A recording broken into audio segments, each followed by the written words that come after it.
नमस्कार. तर आज आपण रेड ब्लड सेल्स हा टॉपिक बघूया. रेड ब्लड सेल ज्याला की आपण इरिथ्रोसाइट पण बोलतो, RBC पण बोलतो, ते रेड कलरचे असतात हिमोग्लोबिनच्या प्रेझेन्समुळे, हे आपण शिकलेलो आहोत. त्याच्या पुढे जाऊया. RBC play a vital role in transport of respiratory gases. जसं की मी ब्लडच्या व्हिडिओमध्ये बोलले की ब्लड हे रेस्पिरेटरी गॅसेस ट्रान्सपोर्ट करायला हेल्प करतं, ते त्याचं फंक्शन आहे. तर ते कोणाच्या मार्फत करतं, तर RBCच्या मार्फत करतं. त्याचं नॉर्मल काउंट आहे तो 4 to 5.5 मिलियन पर CU/mm. हा MCQसाठी इम्पॉर्टंट आहे. RBCचा काउंट जो आहे तो नॉर्मल काउंट विचारतात. त्याच्यानंतर मॉर्फोलॉजीमध्ये आपला RBC असतो तो नॉन न्यूक्लिएटेड असतो. त्याचा शेप असतो तो डिश शेप किंवा बायकॉन्केव्ह असा शेपमध्ये असतो. त्याच्यानंतर त्याचं डायमीटर 7.2 मायक्रॉन. थिकनेस असतो तो थिकनेसच्या बाबतीत हे लक्षात ठेवणं गरजेचं आहे की RBC हा पेरिफेरीला थिक असतो आणि सेंटरमध्ये थिनर असतो. असं का असतं, तर आपले ऑक्सिजनचे एफिनिटी वाढवण्यासाठी. त्याच्यानंतर सरफेस एरिया 120 स्क्वेअर मायक्रॉन आणि व्हॉल्यूम 85 to 90 क्युबिक मायक्रॉन. त्याच्यानंतर प्रॉपर्टीज ऑफ RBC हे महत्त्वाचे आहेत, विचारले जातात. ह्याची 4 प्रॉपर्टीज आहेत. पहिली प्रॉपर्टी आहे रॉलेक्स फॉर्मेशन. रॉलेक्स फॉर्मेशन म्हणजे काय, तर आपण जेव्हा 4-5 कॉईन्स असे एकत्र घेतले आणि ते एकावर एक रचून ठेवले, तर त्याच्यानंतर आपल्याला जे फॉर्मेशन मिळतं एकावर एक रचून ठेवलं, तसे RBC एकमेकांवर चढून म्हणजे असे राहतात. त्याला रॉलेक्स फॉर्मेशन असं म्हणतात. त्याच्यानंतर त्याची स्पेसिफिक ग्रॅव्हिटी आहे ती 1.092 to 1.101 एवढी आहे. पॅक सेल व्हॉल्यूम काय आहे, तर आपल्या RBCमध्ये किती प्रपोर्शनमध्ये ब्लड आहे त्याचे पर्सेंटेजमध्ये जे एक्सप्रेशन असतं त्याला पॅक सेल व्हॉल्यूम असं म्हणतात. पुढच्या येणाऱ्या व्हिडिओजमध्ये आपण ते बघूच. त्याचं नॉर्मल असतं ते 45% ब्लड असतं आणि 55% प्लाझ्मा ऑक्युपाय केलेलं असतं RBCमध्ये. त्याच्यानंतर सस्पेन्शन स्टॅबिलिटी.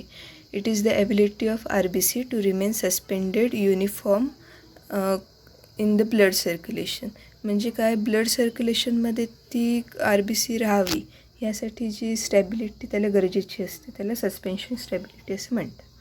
त्याच्यानंतर लाईफ ऑफ RBC हा MCQसाठी खूप महत्त्वाचा पॉईंट आहे. Average lifespan of RBC is 120 days. 120 days हा विचारला जातो कधीतरी.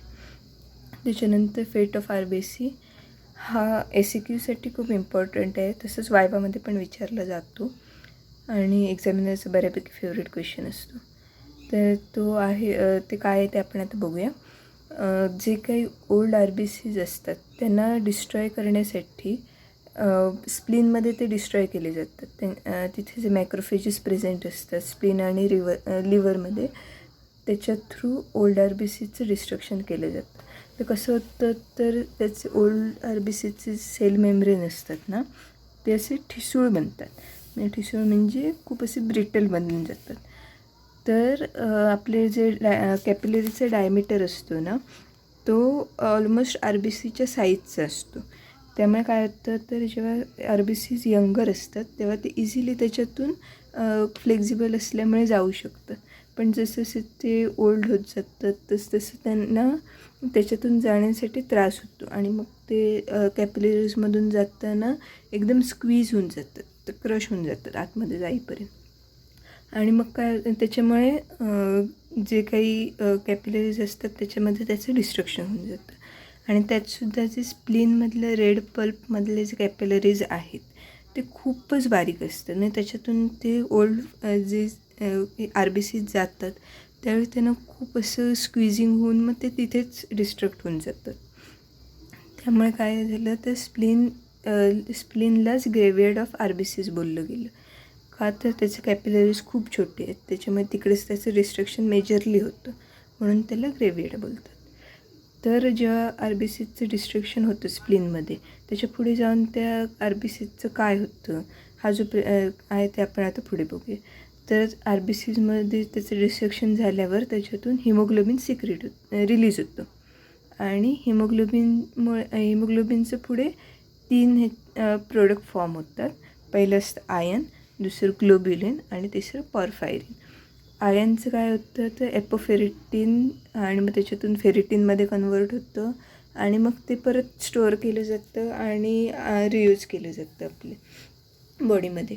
त्याच्यानंतर असतो ग्लोब्युलिनचं एक प्रोडक्ट फॉर्म होतं, तर ते प्रोटीन पूलमध्ये जातात आणि तिकडे ते स्टोअर होऊन परत ते पण रियूज केले जातं. आणि पॉरफायरिन मात्र असतं त्याचं बिलिरुबिनमध्ये कन्व्हर्जन होतं, त्याच्यातून मग युरोबिलिरुबिन आणि बिरिलुबिन फॉर्म होतं आणि मग ते आपल्या स्टूल आणि युरिनमधनं एक्सक्रीट केले जातं आपल्या बॉडीतून बाहेर. त्याच्यानंतर आहे daily 10% of RBCs which are senile are destroyed in normal young healthy adult.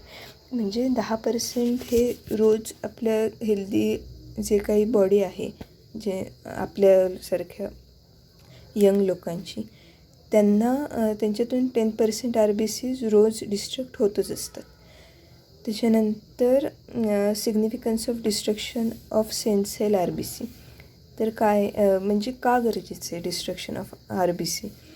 तर त्याच्यातून आता बघितलं आपण की आयनचं वगैरे रिसायकल होतं, परत ते रियूज होतं, त्यासाठी ते गरज आहे.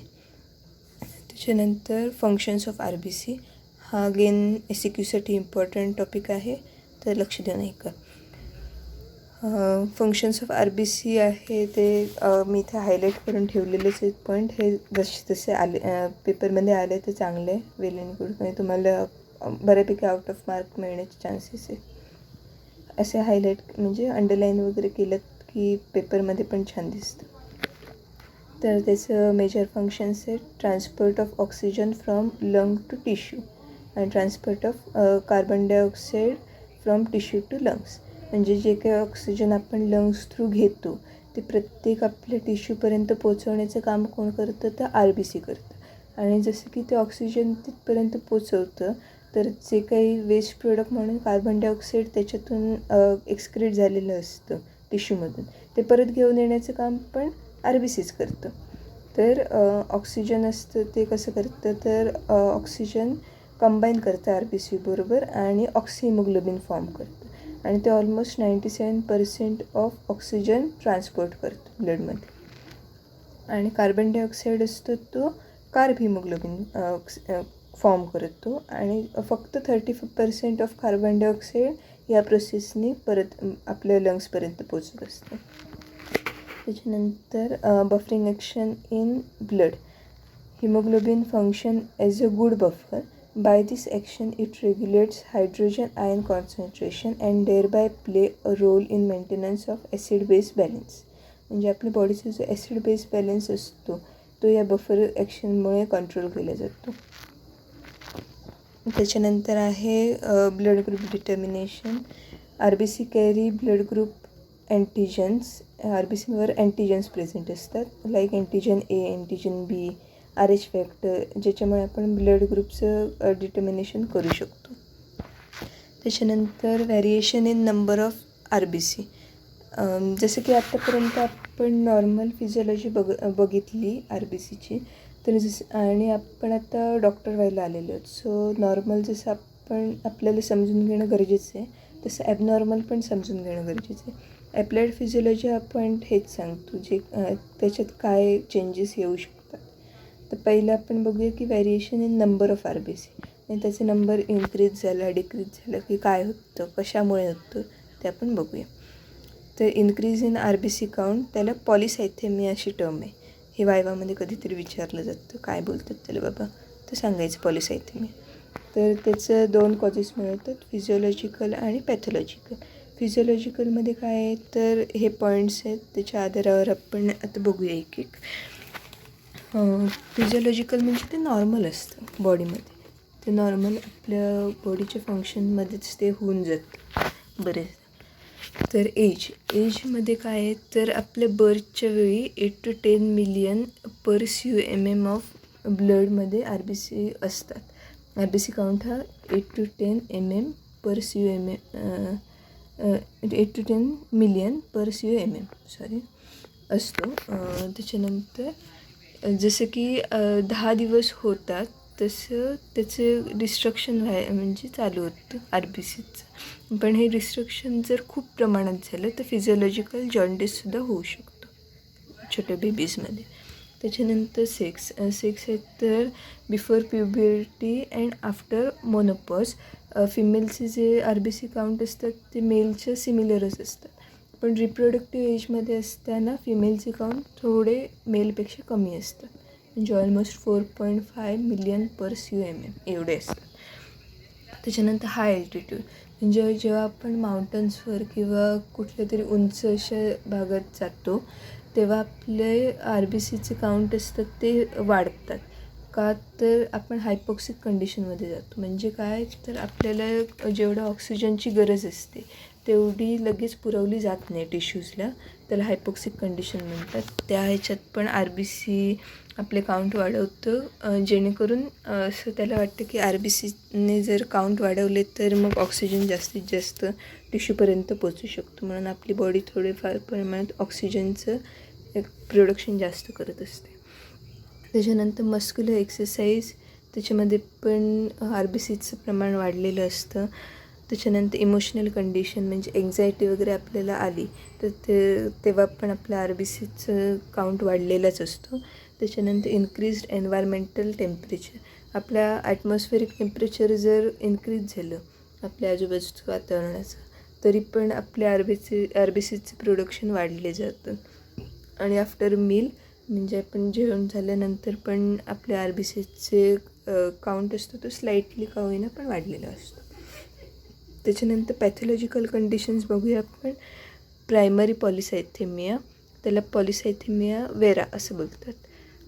प्रायमरीमध्ये काय आहे तर persistent increase in RBC count above 14 million per CUMM. ह्या रेंजच्या वरती जर पर्सिस्टंटली आपल्याला इन्क्रीज मिळाला तर तो प्रायमरी पॉलिसायथेमिया असतो पॅथॉलॉजिकलचा. आणि सेकंडरीमध्ये काय आहे तर रिस्पायरेटरी डिसऑर्डर्स लाईक एम्फायसेमा, त्याच्यानंतर कॉन्जेनायटल हार्ट डिसीज, त्याच्यानंतर ॲरेक्झा डिसीज किंवा क्रॉनिक कार्बन मोनॉक्साईड पॉयझनिंग, त्याच्यानंतर पॉयझनिंग बाय केमिकल्स. ह्या सगळ्यामुळे काय म्हणजे क्रॉनिक स्टेजेस आहेत ह्या सगळ्या. जर पर्सिस्टंटली इन्क्रीज राहिला आणि तो बरेच काळापर्यंत तसंच इन्क्रीज राहिला तर ते मग सेकंडरी पॉलिसायथेमियामध्ये जातो तो. त्याच्यानंतर जसं इन्क्रीज होतं तसं डिक्रीज पण होतो. तर डिक्रीज इन RBC काउंट त्याचं पण पॅथॉलॉजिकल आणि फिजिओलॉजिकल 2 टाईप्स आहेत. फिजिओलॉजिकलमध्ये काय आहे तर हाय बॅरोमेट्रिक प्रेशर म्हणजे काय आपण जेव्हा डीप सीमध्ये जातो तेव्हा आपलं RBC काउंट डिक्रीज होतं. म्हणजे बघा जेव्हा आपण हाय माउंटनला जातो तेव्हा आपला RBC काउंट इन्क्रीज होतो आणि डीप सीमध्ये गेलं की आपला RBC काउंट डिक्रीज होतो. त्याच्यानंतर ड्युरिंग स्लीप जेव्हा आपण झोपलेलो असतो तेव्हा पण आपला RBC काउंट स्लाइटली का होईना डिक्रीज झालेला असतो. त्याच्यानंतर प्रेग्नन्सीमध्ये पण थोड्याफार प्रमाणात RBC काउंट डिक्रीज होतो. त्याच्यानंतर डिक्रीज इन RBC पॅथॉलॉजिकलमध्ये बघायचं झालं तर ॲनेमियामुळे आपलं RBC काउंट डिक्रीज होतो ॲनेमिक कंडिशन्समध्ये. त्याच्यानंतर variation in size of RBCs. Size of RBCमध्ये जर काही व्हेरिएशन्स आले तर ते आता आपण बघूया. मायक्रोसायटिक म्हणजे काय तर ती कशामुळे होते तर आयर्न डेफिशियन्सीमुळे होते. प्रोलॉंग फोर्स्ड ब्रिदिंग म्हणजे आपण खूप जोरजोराने बराच वेळ श्वास घेत असलो तर किंवा इन्क्रीज ऑस्मोटिक प्रेशर ह्यामुळे मायक्रोसायटिक कंडिशन फॉर्म होते. त्यानंतर microcytic are present in microcytic कोणामध्ये प्रेझेंट असतं तर मेगलोब्लास्टिक ॲनेमिया.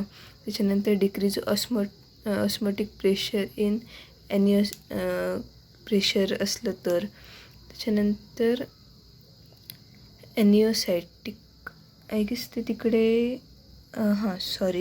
ते मॅक्रोफेज आहे चुकून मॅक्रोसाईट आहे चुकून मायक्रोसायटिक झाले तर ते तेवढं करेक्शन करून घ्या. त्याच्यानंतर ॲनिसोसाईट ऑकर्स इन पर्निशियस ॲनेमिया. हे कधीतरी विचारलं जाऊ शकतं स्पेसिफिक आहे म्हणून.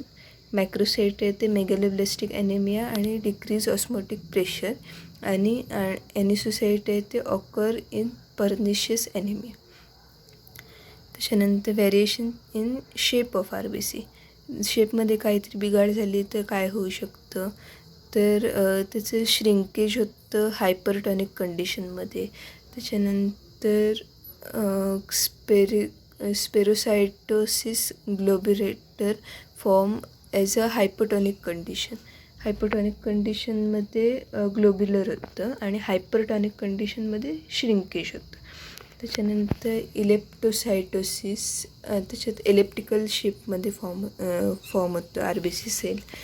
त्याच्यानंतर सिकल सेल ॲनिमियामध्ये क्रिसेंट म्हणजे आपल्या सिकलसारखा शेप घेतो तो. आणि poikilocytosis, usually variation in shape due to deform cell membrane. Cell मेम्ब्रेनमध्ये काही डिफॉर्मिटी आली तर पॉइकिलोसायटोसिसमध्ये त्याचं हे होतं. त्याच्यानंतर आहे shape will be flask hammer or any other unusual shape. म्हणजे जर सेल मेम्ब्रेनमध्ये काही डिफॉर्मिटी आली तर फ्लास्क हॅमरसारखा शेप किंवा काहीतरी असं विचित्र काहीतरी असा शेप घेतो.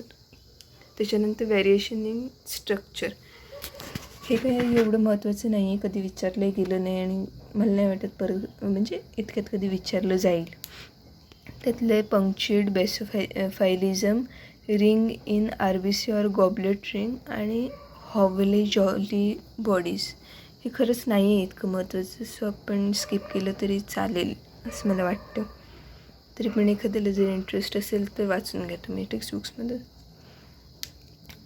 तर आजच्यासाठी फक्त एवढंच महत्त्वाचं आहे की हे 2 पॉईंट, फेट ऑफ RBCs हा SCQचं पॉईंट आहे, आणि फंक्शन ऑफ RBCs हा सुद्धा SCQचं पॉईंट आहे. सो हे 2 तुम्ही व्यवस्थित नोट्स काढून त्याचे व्यवस्थित पाठ करून ठेवा, आणि शक्यतो असेच हायलाईट करा पॉईंट्स, जेणे की तुमचे मार्क्स वाढतील. आणि MCQs जे काही मी सांगितले थोडेफार ते पण करत राहा, तिथले मार्क्स. सो आजसाठी एवढं बस. थँक्यू.